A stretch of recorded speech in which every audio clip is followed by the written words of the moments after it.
Welcome to another edition of Power Talk. I think you're going to especially enjoy this session, and I think for a lot of reasons. Number one, the person you're going to have the chance to visit with, along with myself, is a very, very special man. He's brilliant, and brilliant in an area that I think can really make a difference in your life, no matter how successful you already are. And that is the area called marketing. Now you might say, well, why would I want to know about marketing? You know, I'm not, a salesperson. I'm not running that portion of my business, or I'm not part of a business that does that. Well, first of all businesses are about marketing. In today's society, where things are so competitive, very often someone having a better product does not mean that they're going to have a better income, or that they're going to have a person who's the best at a job is going to keep that job.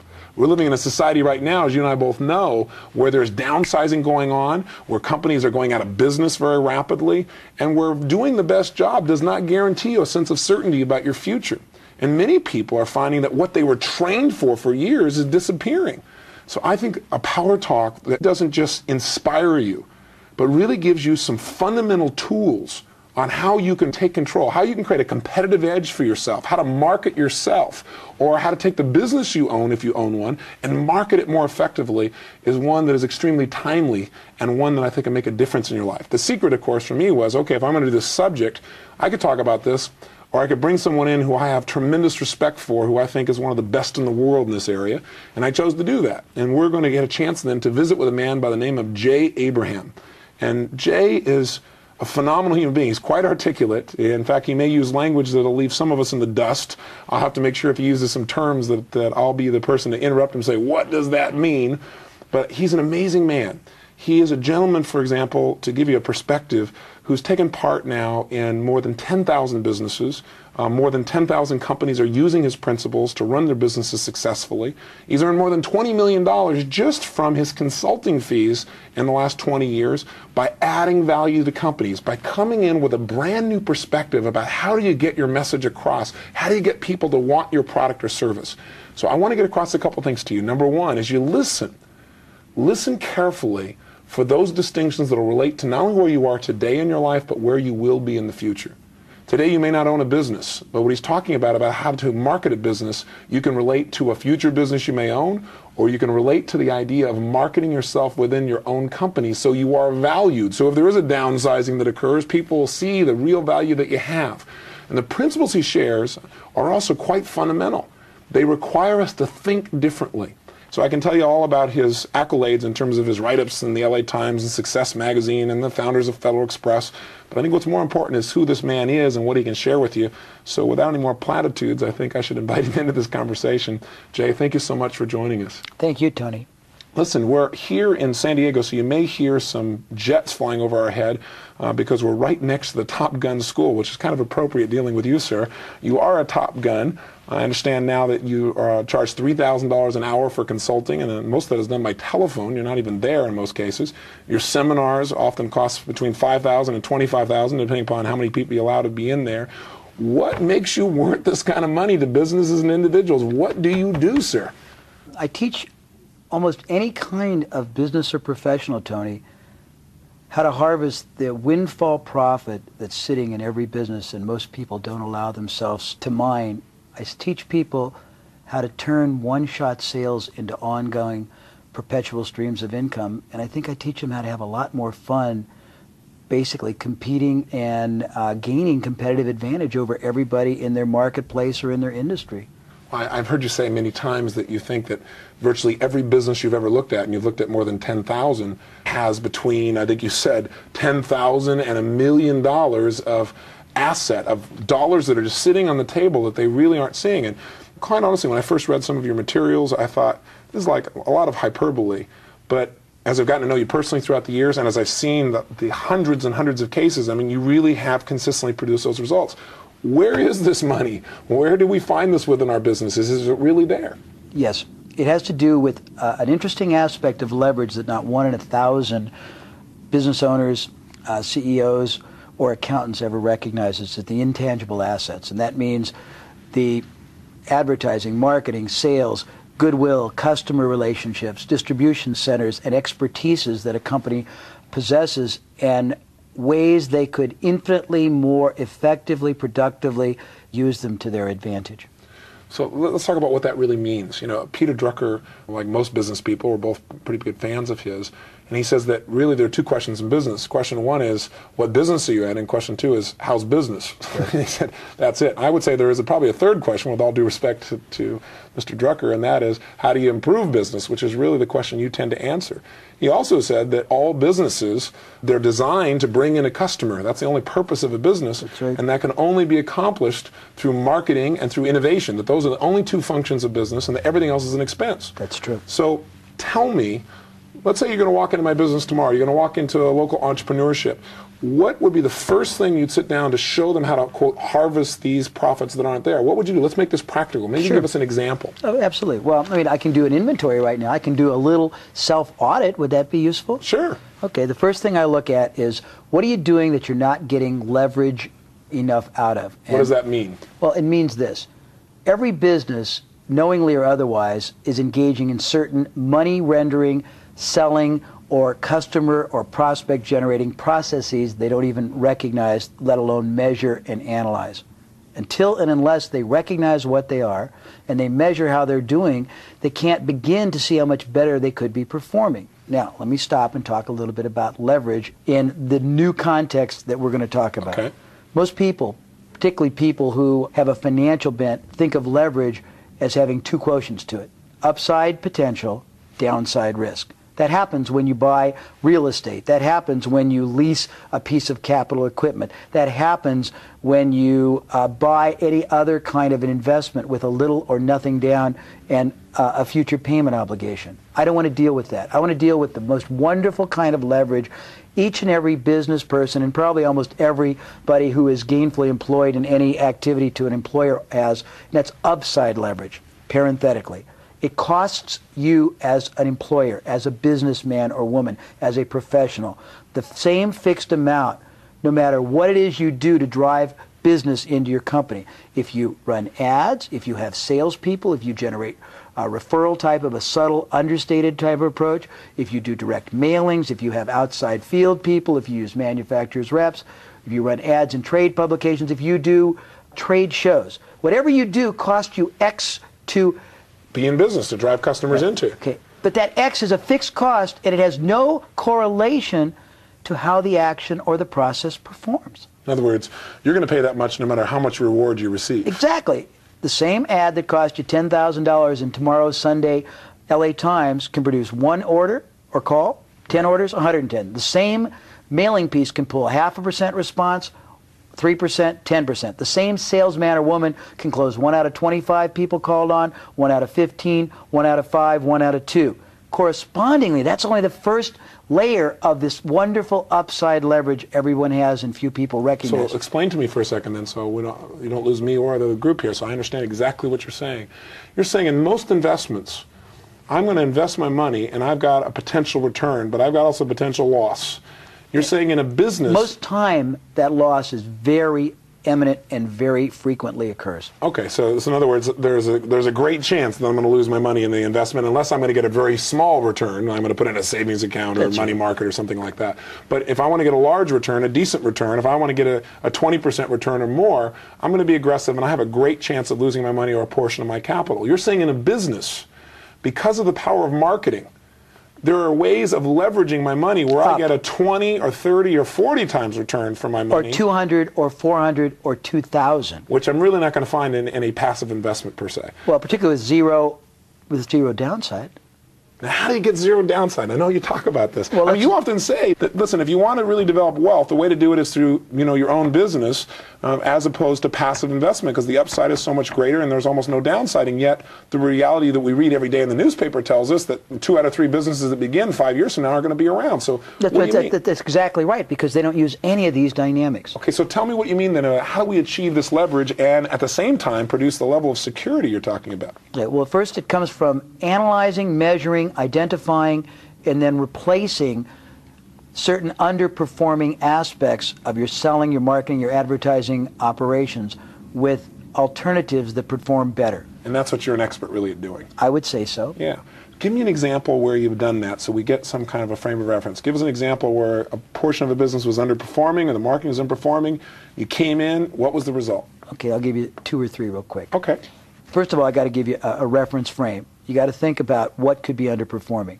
The salespeople could be underperforming. Okay. Their presentation could not be closing. Their direction, the markets they're going after. There's all kinds. You could be having your salespeople work their heart out, but calling on the wrong quality prospect. Okay. You can have them working their hearts out, calling on the right prospects, but making the wrong proposition. You can have them working their hearts out, calling on the right prospects, making the right proposition, but not having the right risk reversal to induce people and make it easy to reduce the barrier of entry. You can have all kinds. You can have an ad going off without... I'm going to come back and ask you about risk reversal later, but go ahead. You can have an ad running or a letter going, and because it has the wrong beginning or no beginning, it can underperform its capacity by as much as 20 or 30 times. So I'll give you a couple examples. Years ago, I worked with a brokerage firm that was selling precious metals. They ran ads in the Wall Street Journal. They happened to have had a relationship with a bank that was bank finance. They ran ads for bank finance purchases of silver and gold. The headline said, 2/3 bank financing on silver and gold. When they ran the ads pulled okay. They brought back a profit. The salespeople made commissions adequate enough to stay. The owners made salaries. The overhead was paid. They had money left to keep running the ads. They were happy. Right. But they hadn't questioned how much higher is high. In other words, what's the real ultimate leverage if these ads could pull more? That's right. If we could improve them. So they began to accept it because it was profitable, as opposed to raising the standard to say, I want a 20 or 30 times return. And that's not only possible, but there's a way to do it. I'm going to find it. And that's what you helped to do. Now, how did you do that? Well, I immediately asked them if they'd ever tested headlines. By the way, most people try to redo ads. That's the most inefficient thing in the world. If an ad basically pulls, the first thing you change is the opening statement. In a fixed print ad, it's the headline. In a direct mailing, it could be a headline, it could be the opening phrase. In a direct selling situation, it's the first paragraph you as a salesperson utter. Same thing if I walk in your retail store. It's the first group of words the person who meet them utters, or anything in between. That whole frame of reference, it's burned out but true that you don't get a second chance to make a good first impression. So you change that first impression. Right, and the trick is two things. The goal is to make the first statement a statement of the powerful self-serving result the prospective customer is going to receive from availing themselves of your product or service. So this is something else that I've heard you talk about many times, which is that most people think people are buying a product.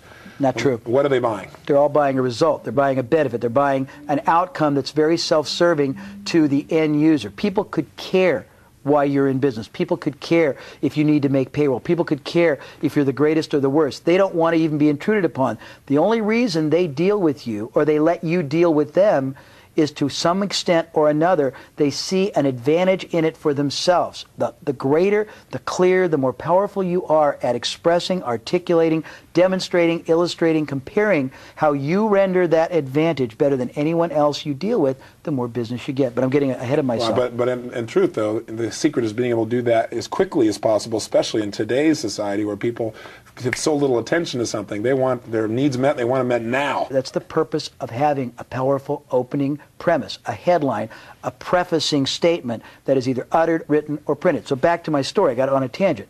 This company had never tested headlines. They were doing great, they thought. I said, well, let's try 3, just hypothetically. And I tried 3. It took me 3 minutes to write them. We tested them. 1 headline changed. 1 did a little bit better, about 10%. 1 did about the same. It was negligible. 1 improved the yield of the ad they were running by 5 times, or 500%. Wow. This was back when gold was not selling very high. It was $300 for gold and about $6 for silver. Remember, they were saying 2/3 bank financing on silver and gold. Right. Keep in mind, my question is always, but what does that mean to me as the customer? It meant nothing. So what? I changed the headline. All I said was, if gold is selling for $300 an ounce, send us just $100 an ounce and we'll buy you all the gold you want. And I had 1 for silver. If silver is selling for $6 an ounce, send us just $2 an ounce and we'll send you all the silver you want. Wow, well, what a great change of meaning. It was the same statement, but more powerfully denominated in the context of what's in it for me. Right. What's the result? How do I benefit? Right. That one simple change. It was all about 12 words, made the same amount of space they were buying, the exact same amount of body copy, which was 90% of the ad, not pull $50,000 every time they ran it, but start pulling $250,000. And I was getting a profit share, and they sent me 30 grand a month for about, I don't know, 12 months just from that one change. But that's one example. Another example. I teach people. It was a good 3 minutes. It was good.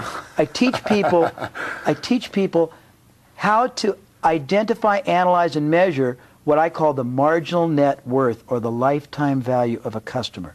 When I meet people, I ask them a couple questions, and it's pretty amazing. The first question I say is, in a minute or less, tell me what it is about your business that gives greater advantage, greater benefit, greater result to your customer than your competitors. And most business owners will say nothing, or they'll say quality, service, dependability. Which everybody says. Which is negligible, or doesn't mean anything. Well, the next thing I ask them, and I'll get into that later, the next thing I ask them is, what is the lifetime value of a customer? And they look at me and I say, well, let me ask you this question. How much do you spend for advertising? How much do you spend on selling? How much do you spend on promotion? And they'll say nothing, or they'll say X. And I'll say, well, how do you formulate that? And they'll say, well, we just sort of allocate it. And I'll say, well, doesn't it make better sense to first of all figure out what a customer is worth to you? Worst case, the first time you sell them. If you sell 100 customers, not the best, what's the average worst case going to be that they're going to be worth in unit of sales, and then a corresponding profit?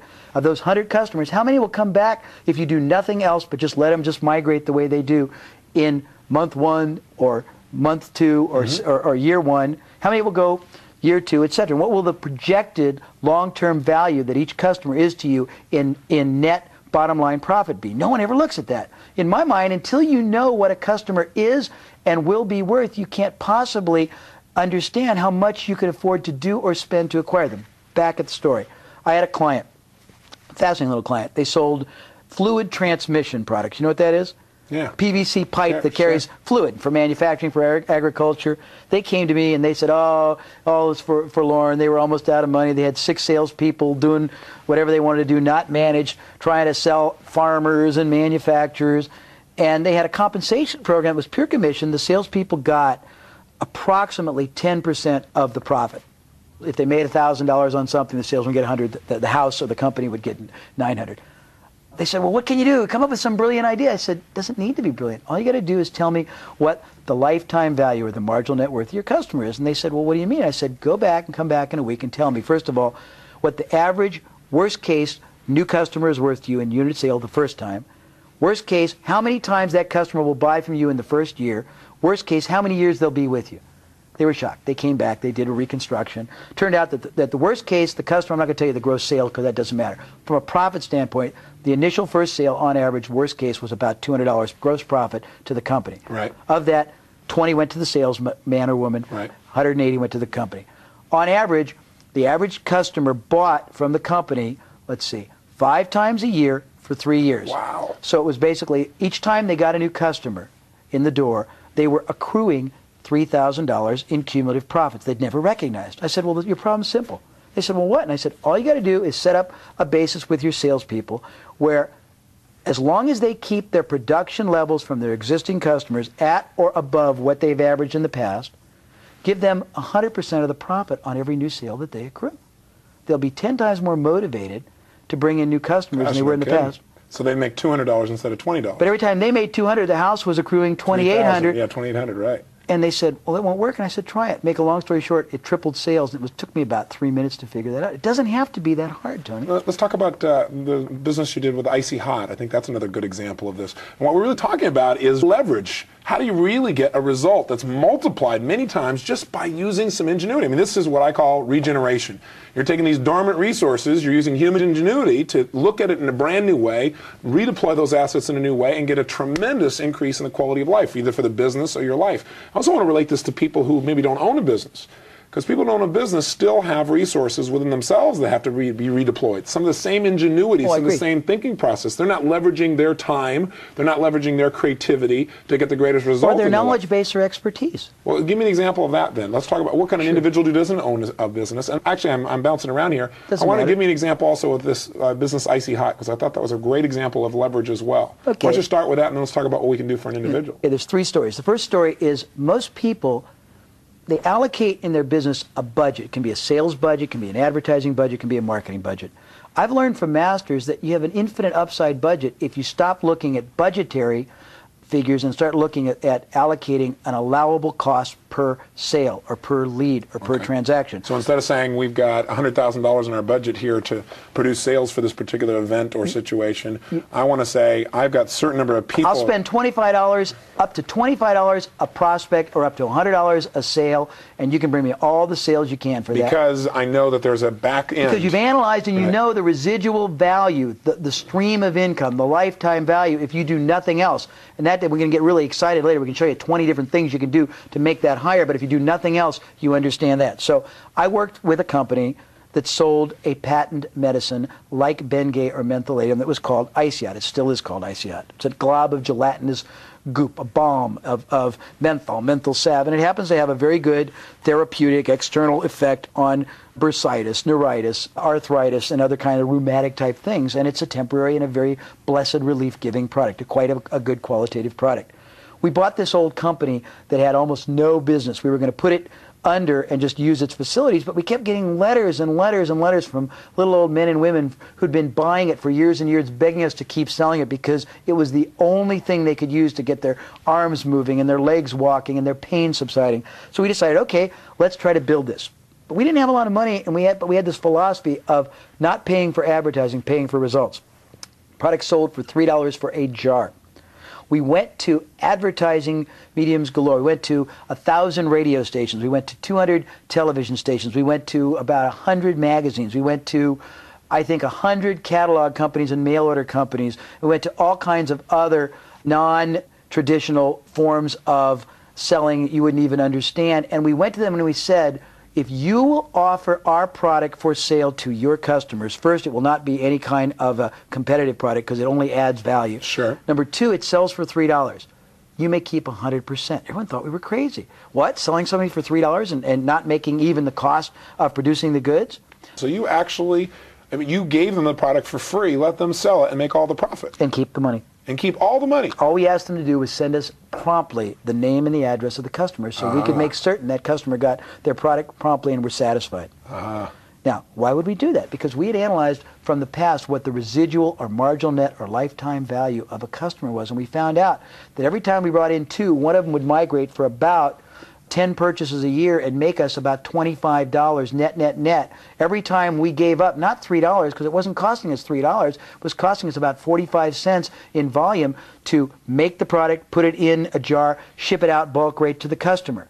Every time we sent it out with a coupon offering them all kinds of other things, and on every 100 ones we sent out, we not only would get back 50 orders, but we'd get back another 20 orders for other products we have. So it was a cash flow loss of 45 cents, but from a practical standpoint, after the first group of sales, we were all ahead of the game. And every time we got new customers, they would repurchase over and over and over and over again. And we never had a budget. We had an unlimited budget because we would only pay for sales, not advertising. We just basically said, keep all the $3. It got to the point where as sales slowed down, we paid $3.45 for them to sell $3. Oh my gosh. They thought we were crazy. That makes total sense, yeah, but that makes total sense. But we built a company from $20,000 to $13 million in 18 months. It sold for many tens of million dollars to GD Searle, a big pharmaceutical company. You can still find it now. We accidentally, by the way, we got $18 million of free advertising that didn't cost us a dime the first year through this, because we didn't pay for advertising, we paid for results. It's a whole different way of looking at business. It's fantastic. Now, that's the kind of leverage you're talking about where it's only upside. There was no downside for you in this. No. Versus any investment you and I were going to make, there's always going to be a risk. So there's still some risk here, but it was pretty muted. Well, see, you understand, the only risk you ever have to have in anything you do is an inexpensive test. If you test variables in your business, so getting on a new tangent, but this is fascinating, most people don't test anything. Most people make decisions that cause or cost or impact the entire fate and destiny of an enterprise or a career or a life based on conjecture. I will not do that. I did it once. It cost me $1.6 million, but I won't do it anymore. Basically, what I learned is every aspect of a business can be tested, can be measured, can be examined, can be compared, can be improved just by trying one way of doing something against another. One headline against another can be 21 times different. One price point against another could be as much as 10 times different. One way of articulating or presenting or stating your proposition against another could be 5 times different. One price point can pull 3, 10, 15 times difference. One way of stating or illustrating a guarantee can pull 3 to 5 times difference. Well, if you keep testing things like that, it's not just you've gotten 12 times different or 5, it's an exponential because they all work together. That's how you get 3,000, 5,000% increases. In a business. Well, what's interesting is the thing that stops people is I don't think most business people realize that the power of one distinction, the power of one slight change. I think most people think about improvement in terms of constant, never-ending improvement, maybe at the very best. Oh, we're going to keep making this thing a little bit better, instead of saying there is a way, and I just need to find it, of organizing my resources, articulating or marketing what I'm doing that would bring mass number of people here. It's the mindset that seems to stop people, it seems to me. How do you help people? We said business is marketing and innovation. How do you teach businesses to innovate? And also maybe I can tie into this. You say there's really only 3 ways to grow a business. Let's talk about that. How do you really grow a business exponentially? Well, as you know, my biggest plight in life is people don't believe that I can do what I do because they say, well, you can't grow a business and double or triple it in a year. You can't make an extra $200,000 when all we made was $100,000 all of last year. But it's not me. It's a function of how little they demand out of themselves and their investment, human and financial, in their business. So how you grow a business is very simple. There are only 3 ways to grow any enterprise. It doesn't matter what business you're in. You either increase the number of customers or prospects, you increase the unit of sale, or you increase... When we say unit of sale, just for everyone, you mean by unit of sale what specifically? Whatever people buy. If they buy something from you, you look at what's the average unit of purchase. Do people buy $100? They buy $1,000? Whatever it is, that's the unit of sale. Okay. So you increase the number of customers. That's the first way you can increase your business, grow your business. You increase the unit of sale. You increase the frequency of purchase, or stated otherwise, you increase the residual value that customer is worth to you. So in other words, we got to either figure out how to drive more people in the door, right, or we got to raise our price potentially or get more money each time we finally do make that sale, or we've got to be in a position where we make sure there is a back-end sale, that once they bought that product, they're going to buy our product again and again. So the money we spent to get that customer means little to us because we've got a lot of profit on the back end. But here's the exciting point. Do any one and you can grow geometric. Right. Do any combination of the 3 and you grow exponential. Case in point. Most people doing nothing with no formal understanding of any of these dynamics, principles, distinctions, marketing, anything, left to their own devices over whatever period of time they've been in their business, they have gotten to a point where they have evolved to where they have a finite number of customers, whatever it is, X. Those customers left to their own without any direction, any great sales ability on the part of the companies, any programming, any experimentation. They've evolved to where there's a certain fixed unit of sale that's average, and they buy a certain number of times without anybody doing anything. If all you did was become a little bit more effective, a little bit more proficient, a little bit more adroit at selling, you could probably close a few more customers. And it doesn't take, I mean, you probably double it because most people are so inept, but that's not meant to be disrespectful. It's just a statement of, it's like what you've experienced with 10,000 businesses. That's right. 99% don't do any of the things they could. So I would say you could probably get almost anybody a 40, 60, 80% increase in category 1, the number of customers, but let's say all you did was get them 10%. Okay. Same thing with the unit of sale. Doing nothing, the average person buys X. If you got them with a little bit of programming, a little bit of value orientation, a little bit of result understanding and positioning people to realize what they were getting out of it as a customer, it's not hard to get your unit of sale up 10%. Right. If people are coming back on their own volition X times a year, if you just program them, if you gave them a basis. What do you mean program them? What do you mean? Well, I mean, when people start a buying relationship, you have inordinate opportunity to ethically program people for forever. People are coming to you for guidance. If they favor you with their purchase, it means they trust you. They look to you to have ability, expertise, integrity. If you, at that point, show them the reasons why in their self-interest they should be coming back and repurchasing your product or other services, or the logical extension, what the frequency should be, just connect to them. Or give them an inducement at the point of purchase or on a cumulative basis, like frequent flyer miles or something, to get them to keep coming back at a certain number of intervals. You normally will get many more what I call turns per year, or purchases. And that can be incredibly impactful to growing your business. But if you only increased it from whatever it is now by a lousy 10%, remember we increased the customers by 10%, right? We increased the unit of sale by 10%, we increased the repurchase frequency by 10%. Okay. What have you done for your business? Remember I said if you do any one, you grow geometrically. Geometrically, right. But if you just increased all three categories by a mere 10%, you haven't grown 10%. You've grown 33 1/3%. And that 33 1/3% could be all the profit the business makes, so the profit could be massive. If you grow each one of those categories more, grow 125%, 118%, 122%, the cumulative effect is like 90% increase in your sales. You've gone exponential. And when we get companies to go triple the effectiveness of their selling or bringing in customers or prospects, doubling or tripling their ability to get the unit of sale. And unit of sale does not necessarily mean you raise your prices, although sometimes when you do that, you get more business. It means perhaps bringing together a greater advantage and a better package that sells for more, that gives the customer more sense of value. Or they might buy more of the units. Or getting them to purchase and commit now and take delivery in lots over the future, but something that gets the unit of purchase to a higher level. And it's easier to be exponential than it is to be geometric. It's easier to grow massively than it is to grow slowly. It's easier to be successful than it is unsuccessful. How can you say that? I agree with you, by the way, but I got to play devil's advocate that's here. Okay. Well, because I guess it goes to the fact that I've seen how few people understand how to optimize their time, their money, their opportunity. The moment you understand that, you got a clear playing field because you can do things that are so much more effective. You can make a dollar go so much further. You can make a customer last so much longer. You can make an activity produce so much greater current, future, and this is going to be wild, reclamational benefit that it's like it's no contest. Well, you've opened up several loops there for me to help close.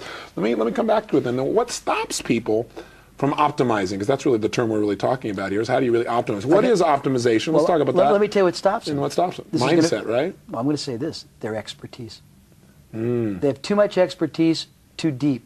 It's the difference between tunnel vision and funnel vision. Most people have been in their career or their field or their business or their profession so long, they know it so well, but all they know is the way that their industry operates. If you look at any field, a widget company, a retail company, a professional practice, a manufacturing industry, almost everyone competing in that industry, every player, every separate competitor is doing plus or minus about 20% the same thing the same way. Some are more proficient, more able, more skilled in a selling, in a marketing, in an advertising, in a reselling, etc. But they're all basically doing the same thing the same way. Why? Because they have such expertise technically, but all they know is what they know, and all they know is what they see other people doing because they used to work for somebody else, or they tutored or interned with somebody who used to work with somebody else, who learned it because they learned it from somebody else who a generation or a decade ago did it the same way. I've been privy looking at 400 separate industries. When you look at 400 separate industries, you get two things. It's like traveling. You travel outside of Los Angeles, you see there's a lot of different lifestyles than the one in LA. When you travel outside of California, you see there's a lot of different climate and a lot of different values. When you travel outside of the United States, you see that there's a lot of different cultures, a lot of different values, a lot of different work ethics, a lot of different climates, temperatures, exotic things. It gives you a broader selection of choices for your life. And possibilities. Exactly. It gives you a reference frame. You'd call it many more distinctions. When I got the privilege of traveling amongst 400 separate unrelated industries, I saw, to my fascination, the fact that if you look at 100 industries, almost 95 of them drive their enterprise, bring in their customers, run their operations from a totally different marketing context than one another. In other words, industry A operates from a marketing aspect totally different than industry B. Give me an example. Okay, great. Let's take a manufacturing concern. Most of them basically sell with either manufacturers' reps or ads in trade publications or going to trade shows. That's all they do. They don't telemarket. They don't do direct mail. They don't do joint ventures with other people that already have their customers. They don't basically get endorsements in publications. They don't do any of the possibilities. But certain people, if you look at the basic 10 ways most people drive their business, and when I name these 10 ways, and maybe only be 5 when I tally them, you'll find that every company or every industry they can relate, they can resonate. One of these ways is going to be how 80 or 90 or 100% of their business emanates. Way one might be running ads in consumer publications. Way two might be running ads in trade publications. Way three might be generating leads and converting them through direct mail or through telemarketing or through some other kind of mechanism like a trade show. Mechanism four might be telemarketing. Mechanism five might be retailing. Mechanism six might be a catalog. Mechanism seven might be separate subcontract representation. I can name probably 25 if I was asked to. You will find that almost every business has one of them that is the predominant way they drive their business. I see. So that's their primary focus. They don't even understand the other. The real estate industry, they've got a realtor out there who's going to be going out there and doing it using some of these tools. And most realtors basically knock on doors cold, or they or they run ads that nobody reads and it doesn't have any offer of any benefit or result that's in store for the reader who might want to buy or sell a home, or they stand for 12 hours quietly and silently and vacantly in an open house that no one comes to see. You make it sound so compelling, Jay. Well, to me, it's just such a dissipation of effort, energy, and the most precious commodity we have. So what would you do with it? So what would you do with that realtor to have that realtor be more effective? They would use some of these other avenues of marketing. I would teach them leverage. Okay, so let's take a realtor. We've got this realtor right here. How would you teach them to leverage their time or their effectiveness? The first thing I would do is go back in time, which is what you asked me about. I'll draw parallels. Any company I look at, the first thing I say is, how much more can you do with the customers you've got? Can you resell them? Can you sell them more times? Can you sell them more things? If you have nothing else to sell them, can you sell them products or services that align, that complement, that are synergistic to what they sell? I'd go to a realtor and say the following things. Number one, have you sold anybody's house in the last 2 years? If the answer is yes, before I do anything else, I'd say, are they happy? And if they said they don't know, I would say, you obviously didn't do your job correctly, because part of your job is to make them see and seize the great advantage you have rendered them that nobody else could have made. So we'd go back and teach them how to express to customers of theirs or clients from now forward how much of an advantage, how much of a benefit, how much of a greater result they will get, or they did get, or they should get by favoring this realtor over everybody else. So in other words, this realtor is going to add value in a way no other realtor would have. And if they don't understand how, I'm going to teach them how, and that takes a little time to explain, but we can get into that in a minute. Number two, I'm going to go back to all the old customers they ever called on, and I'm going to have them contact them all and reiterate to them so they can better appreciate what they did for them in the process of selling their house, of representing them, of negotiating the purchase. So they have a greater appreciation. So it becomes evident when they ask this question, do you think you were benefited? Do you think you were advantaged by having me serve you instead of somebody else? The moment you position them to say yes, you ethically set them up for the next question.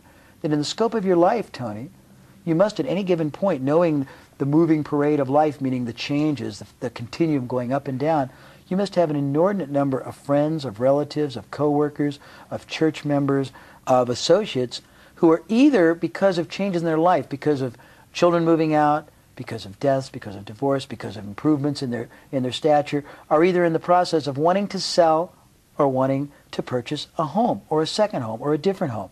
If the answer is yes, and as you just agreed, you feel that I benefited you better than anyone else, the greatest service it would seem like we could do for them, you and I together, is to contact them and at least get them to seek out my best research, professional opinion on what the best strategy of action, what the best approach they should take, what the best sites they should set on would be, irrespective of whether they buy from me or not. And I'd program them to go back and get their customers to sell for them, because that's the greatest leverage in the world. Now, some people say, well, that's pretty basic. That's just, creating referrals and getting them to do that. But what's your answer to that? Well, when you ask people how they get referrals, most people say, I ask people to give me the names of people I can call on. That's not what I said, Tony. Right. What I said is you go back and you first reestablish or establish for the first time the distinction of the inordinate value you brought to that person, or you will bring to that person, because of the effort, because of the expertise, because of the performance, because of the knowledge, because of the representation you're going to render that no one else could. You get them to concede what that is worth to them in both intangible and tangible terms, in pleasure, in protection, in exhilaration, in getting a bigger house, and having no problems, and selling and not having to worry about it falling out of escrow, and whatever they're not going to worry about. Right. Then you get them to denominate it in dollars. That isn't it true that I probably, because of the work we did and the strategy we had, probably got you the house at the best price possible? Isn't it true you probably saved $20 or $30 or $50,000? Or isn't it true that we thought originally we might have to get $200,000, but instead by using the strategy we worked out together and me holding true and you respecting me for it, we got you next to $35,000? So you denominate what it really meant to them in terms. So they see it as being a real value, as something that is tangible. I call it a sandwich. Half feeling, half real perceived tangible value. Okay, interesting. So you do that. Once you do that, that gives you the leverage for the person to really want to help you, and because they're not just helping you, they're helping their friends, is the truth. You're talking about it in terms of their self-interest. It's not even help. Again? It's a moral issue. I mean, you have a choice. If you have a friend and you know that friend is important to you, you have two choices. You can allow that friend to make the wrong decision and pay $30,000 more. You can allow that friend to sell his or her house to somebody, and because that somebody doesn't give them great representation, they may let him sell it out for $20,000 or $30,000 less. You can allow that friend to trust somebody who's in such a hurry to do the deal that it gets all screwed up in escrow and falls out, and the friend gets all screwed up and may compromise. Or you can take it upon yourself because that friend is important to you, and you trust and revere the friendship, and you want their life to be enriched and benefited, to put them in touch with me, couldn't you? Yes, Jay. No, I mean, that may be a little evangelical, but that may be a little over dramatization, but that's the way I believe it. But your passion comes through. Now, the truth is, if you were talking to someone who didn't define themselves as a realtor, but defined themselves as an entrepreneur, the reality is you probably would go back to that person and say, what other resource does that person need? Not just the additional customers they could bring to you through a referral process, but you'd be probably looking at ways in which to leverage your relationship to meet other needs that they have through products or services, wouldn't you not? I would. The first thing I do, because most people never, I mean, you talked a little bit about optimization. Can I introduce that and come back? Yes, please. I believe, I've been very lucky. I've been very influenced by you. I think you're brilliant, and I think you're demanding that people challenge themselves to see how high is a wonderful breakthrough. I've also done work with a lot of other people, as you know, who were seminal thinkers in different fields, and I got the privilege of working with the people who conducted the seminars for W. Edwards Deming. I think he was a seminal thinker, and I think his thinking was more powerfully applicable for entrepreneurs and professionals than it even was in manufacturing. Mm-hmm.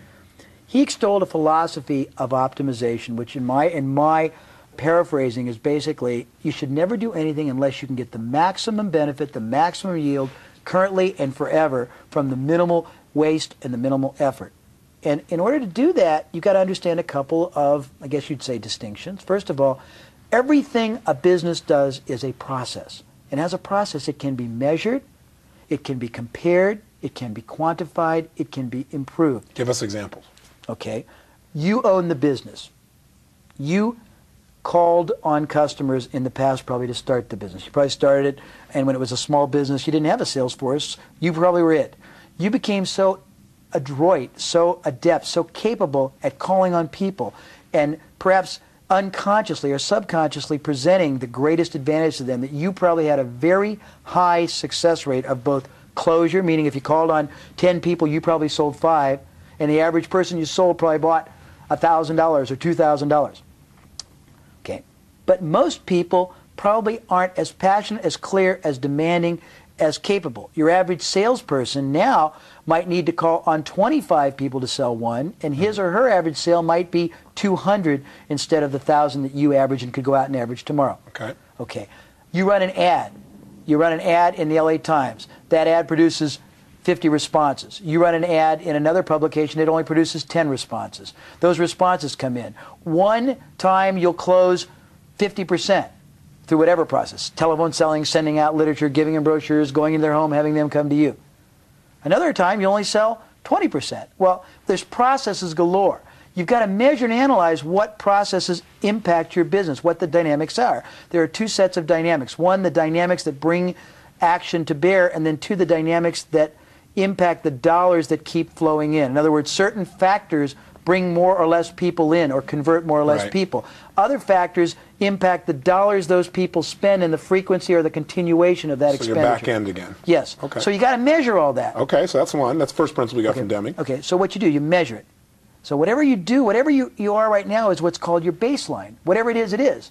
You know if basically on average, and the key is on average when you run an ad, that ad basically you spend $5,000, it brings in $10,000. That's your baseline.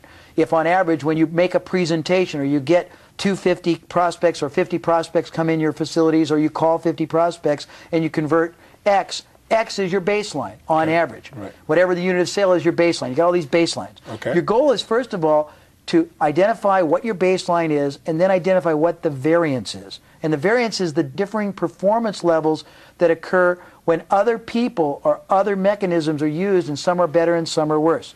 Okay. Your goal as a business owner is very simple. It's to raise the baseline and lower the variance. Okay. So how do you do that? Great question. It's simple. You test conservatively differing ways of doing each process to try to get improvement. And when you get improvement, you do one of potentially two things. You either replace what was working or what was your baseline or what we'll call your control process in a category, right, with that which produces greater, or, and this is where people really drop the ball, sometimes they're good enough to find a better control and they drop what was working before. You don't necessarily have to drop what was working as long as it was profitable, because it may be impacting a different segment of a trial market. Okay. You may want to build a broad base with different pillars. Right. Is that getting too complicated? No, I think you're on track there. So in other words, one of the things that you've talked about in the past is that if you're going to be effective, not only got to measure what you've got, you got to know exactly what you can count on, but you've got to be able to find a way to leverage. You get a greater result. So everything we've talked about matches that. That's what gives you predictability to your business and future. People don't say, oh, I don't know what I'm going to do in the future. You know exactly what you're going to do in the future, plus or minus a small variance, once you measure, quantify, and project out. Plus, you can't manage something you can't measure. That's right. And the truth is you can measure almost anything, but people have never really been taught to do that in business. It's very easy. Now, one of the things that you've said in the past is the major reasons businesses fail is because, as you said earlier, most businesses have one primary way to bring customers in, and then if something disrupts that, and something external, something in the government, something in the economy, a new kind of competitor, maybe a worldwide or international competitor, suddenly that business is in trouble or it literally goes out of business. That's true. Let's describe for us that dynamic and what's the solution to that dynamic. How do we make sure that we have long-term, not only predictability, but profitability in any business enterprise we're a part of? Okay, well, I'm going to use two graphic analogies. I believe you build your success foundation on pillars. I'm going to call the diving board analogy versus the Parthenon. Okay. Okay. Most businesses I look at, and I shudder to say most of the businesses or the business owners or the professionals listening to this tape would be what I call the diving board. Imagine a diving board that has one post holding the board. The board is your foundation. The post is the method or the mechanism you have either consciously or unconsciously depended on to generate and drive and fuel all your sales, all your customers, all your sustained growth. Okay? What is a diving board by nature? What does it do? It goes down. If that one pillar that you have built your business on either gets saturated, stops being effective, gets competed against because someone else starts becoming more proficient, remember the 10 to 15% better or worse? Right. Somebody does it better than you, your business is over.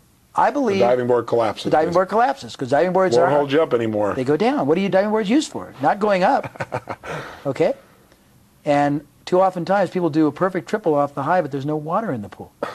So basically, my goal for a client or any company, or my wish for anybody listening to this interview, is that you systematically, and as part of this concept of optimization, which I'll go back to in a minute, you systematically create your business to be based upon multiple pillars that support it.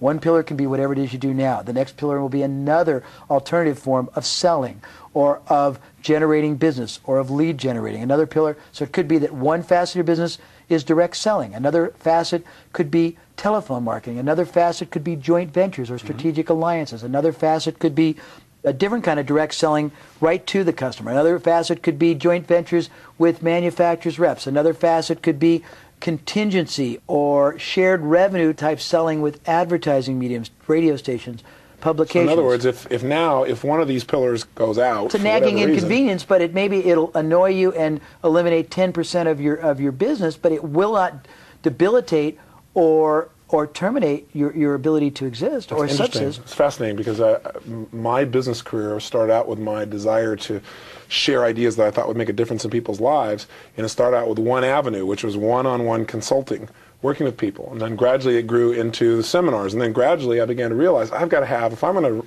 have the goal really reached, I've got to have multiple ways to impact people. So that's how we grew into writing books. And I looked around other people, they're just authors. I said, no, I don't want to just write books.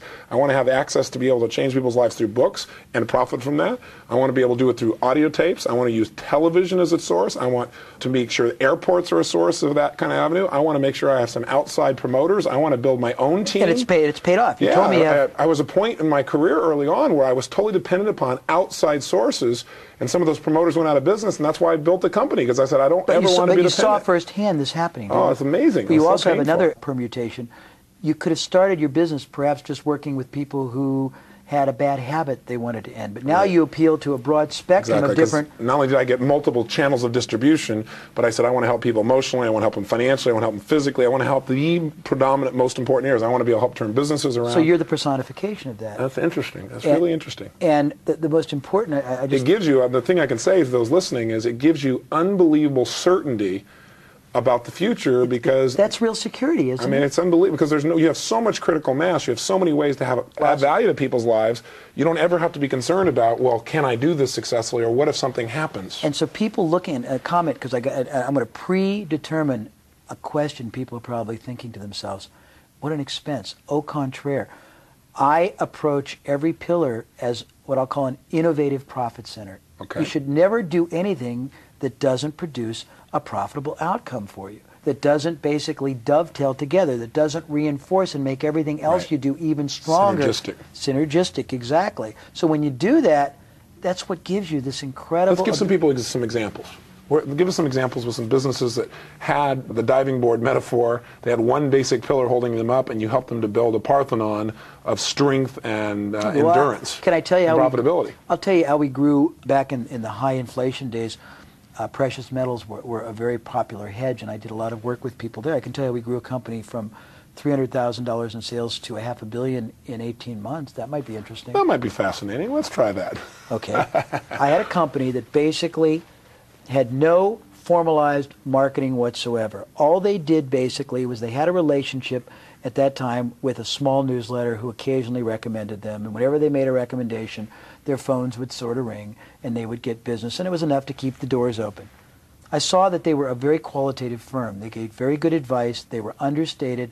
They dealt in what's called physical delivery, which is a very, very clean and a very ethical way of transacting business. You got the goods. They didn't hold them for you. It was not a dangerous way to buy. So I set out to identify the most safe and logical ways to grow their business exponentially and build many pillars. The first thing I did was they sold gold, and they sold silver, and they sold rare coins. But if you bought one, they just sort of dropped you. So the first thing I thought was, what's the logical dynamic that happens in a selling situation? I'm going to go through the whole context. If you buy gold from somebody or any investment, unless you're really not very prudent, it's very rare that you make anywhere close to your capacity of investment initially. You want to see how the entity performs, the salesperson performs, and the investment medium performs. You're not going to give them all your money, in other words, basically. So I figured if we set our whole approach at understating and underselling, not overselling, and basically not even allowing people to spend to their capacity, but compelling them to spend less, our goal should be first to get them comfortable and satisfied with the investment. Second, to sell them more of the investment. Third, to take them to a lateral investment. So we'd basically try to sell them a little bit of gold, then a little bit more. After that, we'd sell them a little bit of silver. It was a little bit, and a little bit more. And along the way, under-promising and over-delivering. Always under-promising and over, not promising in the world, but just promising it for a hedge. Not saying it could go up or down, but if it goes down, it's purpose. Giving it a different context, then you're going to get rich quick. Okay. The opposite. Not make money, but it was a counter-investment. And we basically performed, and we delivered, and we were honest, and we were understated. All the while we educated. We went out and we bought all kinds of material that gave very well-balanced, objective perspectives, not always good perspectives, and we did this. Okay, as I'm doing that, I'm getting greater residual value out of my customers. That was the first pillar. In other words, you're going back to those three things you talked about, optimizing a business or growing a business. Because that's the easiest source of increased capital you've got in any business is your satisfied past customers. Getting them to buy again or buy more of. Right, so we did that. Then we went back to the first and the only source of business, which is one newsletter. They had occasionally, not formally, implicitly, explicitly endorsed us, but not on a concerted, systematized manner. Okay. So only because no one asked them. I went to them and I said, well, do you believe our company is good? And they said, yeah, you're the best. Do you trust us? Yes, we have impeccable faith in your integrity. I said, well, then let's...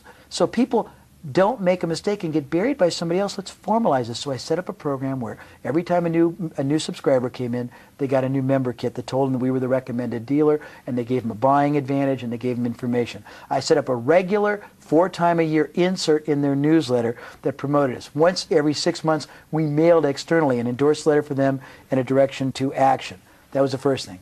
That worked masterfully, massively, in fact.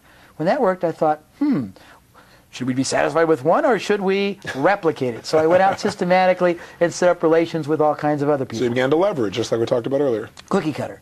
Then I went and I studied, why don't people buy gold or silver or precious metals? And I realized they were afraid. They were afraid they'd make a mistake. They'd get burned. So I went and I started making offers for people to try. And when I tell you this, it's really cute. We sold millions of dollars of rare coins with a simple process that's so wonderfully delightful. I loved it. We took silver dollars back when silver dollars were very popular, and our wholesale cost of them was about $21. I sold 2 Morgan silver dollars that cost me $21 for $19 as part of a test. And I did letters and I did ads, and they basically said, this was another pillar. It basically said, too many people are trying to get you to spend $5,000 or $10,000 on an investment form or a collectible form that may or may not be right for you.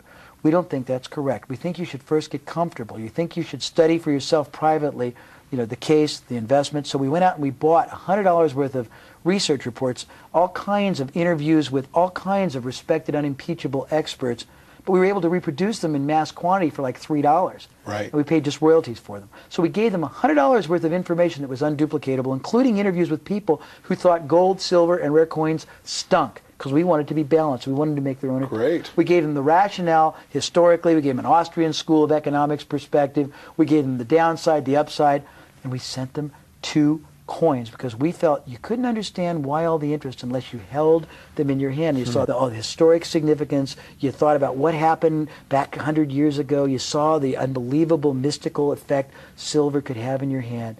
Then we said, take 15 days and decide if the investment is right for you. If it is, we would hope, reading everything that's been said and also a lot of the testimonials, because we've got lots of people to talk about our integrity, you'd favor us. If you don't, you have 2 choices. You can keep the coin because it's nice to have.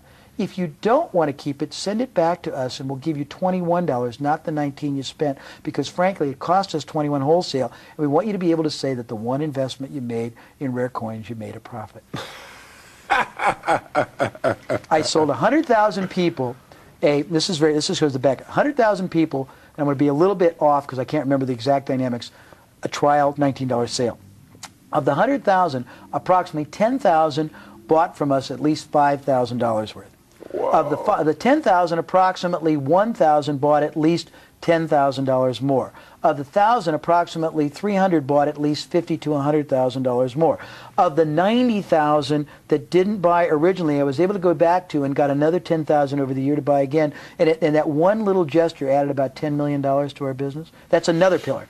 At the same time, I went to all the book publishers, and every great economics book that became out of print or didn't sell, I bought, and I would distribute to people free with a letter that we think the investment in gold and silver or your outlook of the economy is so important that we wanted you to get a balanced opinion. So we bought this for you. There's no obligation. We hope only that you'll read Chapter 20 about precious metals, and if it makes sense, give us a call. We were doing that all the time. I went to Intergold, which then became the World Gold Council, which was the marketing conduit for Krugerrands before they outlawed them. I showed them that I had a better strategy for educating and compelling people to start owning gold. And you have to understand, back before they disallowed the Krugerrand was the most brilliant marketing strategy of them all. Do you know why? No. Because basically, whatever gold sold for, the Krugerrand sold for about 2 or 3% more. All it was an innovative way that all the mines in South Africa came up with for getting a premium on gold by calling it something different and molding it. So they were making $150 million a year premium just on this form of selling gold. I got them to give us $1 million for underwriting about 2 million 30-page brochures we sent out where we took 2 prominent economists. We paid them each $2,000 for an interview. They had contradictory sides, but they both agreed on precious metals, and we sent that out and both of them happened to respect us. At the same time, I had offers for starter kits for gold. At the same time, I used direct mail. That's another pillar. Then, because we got most of our business from when we brought in leads, a lead for investment can cost you $20, $30, $50 a piece, and then it's a deferred investment. You don't get back a profit for months sometimes. we found that our most viable form of lead prospect was a subscriber to a newsletter. So I went to all the newsletters, and most of the newsletter publishers were not back-end oriented. They weren't very astute in back-end. So I went to them, and whenever a newsletter promotion piece stopped making a profit, they would stop running it. We would take over running it at a break-even as long as they gave us joint tenancy of the names, they gave us absolute endorsement, they gave us inserts in their newsletter, they put us in their starter packet. So we, instead of losing $25 on a lead, would start breaking even and making a profit. And I had like dozens of these things happen concurrently, and they all coalesced. And the total for the business again was what? Well, it got at its peak year, it went from 300,000 to 500 million in 18 months. Now, I should tell you, it's a little misleading. We only made about 25 million because it's a low-margin business, but it was very profitable. Interesting, interesting. Is that a good enough example? I think it's a fairly good example. So it's basically not being content. If I had just basically contented myself, and I made $2 million from the transaction, so I should tell you, if I had contented myself with only operating the one pillar they were doing, I would have made on my variable compensation literally about $2,500 that year. So the difference was, what, 100 times? Amazing. It was easier to do, and it was harder to kill the business. I stopped working with them, and those programs, you talk about critical mass and velocity, they kept working for them for 2.5 more years before they had to replace them.